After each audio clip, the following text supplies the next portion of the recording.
Just be careful about showing him. You've been lucky so far. He thinks it's funny when you and Lesky get vulgar. Some of the nobles I've met, they'd as soon have your head for speaking your mind. That's why I didn't tell you. Barat's been warning me ever since 2 of his other girls found patrons at Lord Harrowmont's reception. They've been getting gifts already. Lord Rooston gave Elsie a surface silk gown and she's not even pregnant. Barat's getting impatient.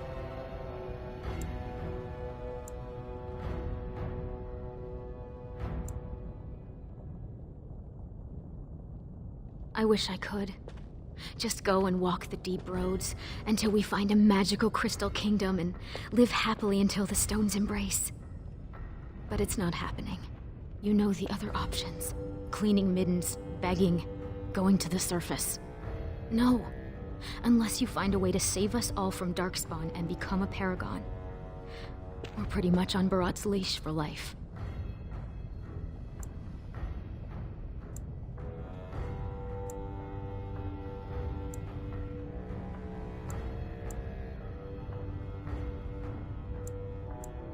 It wouldn't be the first time.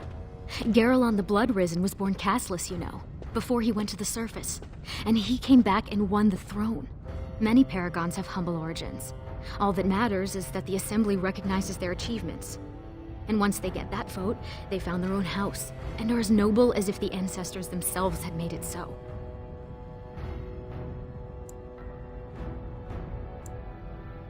So what are you standing around here for? Go do something great.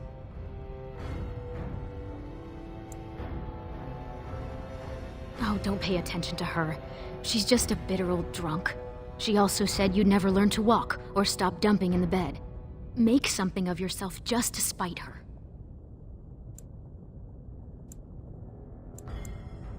You know how desperate the nobles are for more children? They can barely field enough soldiers to hold the walls against the Darkspawn. If I could give one of them a son, the whole house would celebrate. And we'd all be raised up to noble caste to join the family.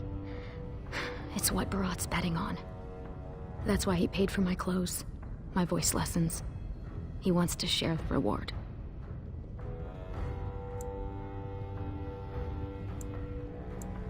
Yes.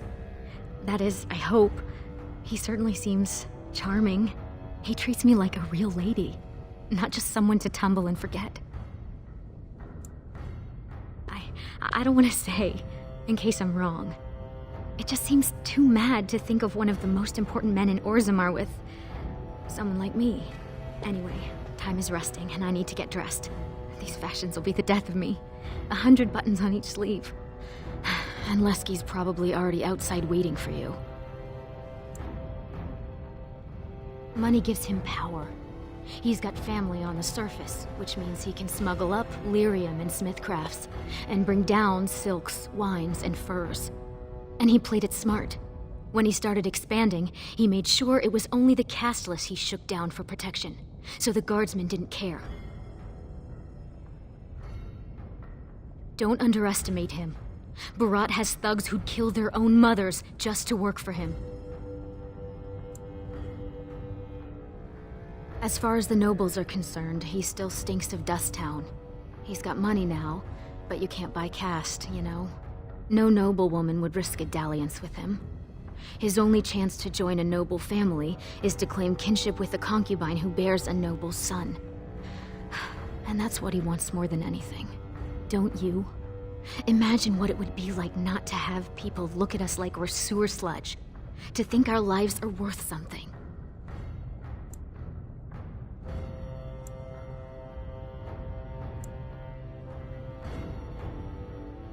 It wouldn't be the first time. Garelon the Blood Risen was born casteless, you know, before he went to the surface. And he came back and won the throne. Many paragons have humble origins. All that matters is that the Assembly recognizes their achievements. And once they get that vote, they found their own house, and are as noble as if the ancestors themselves had made it so.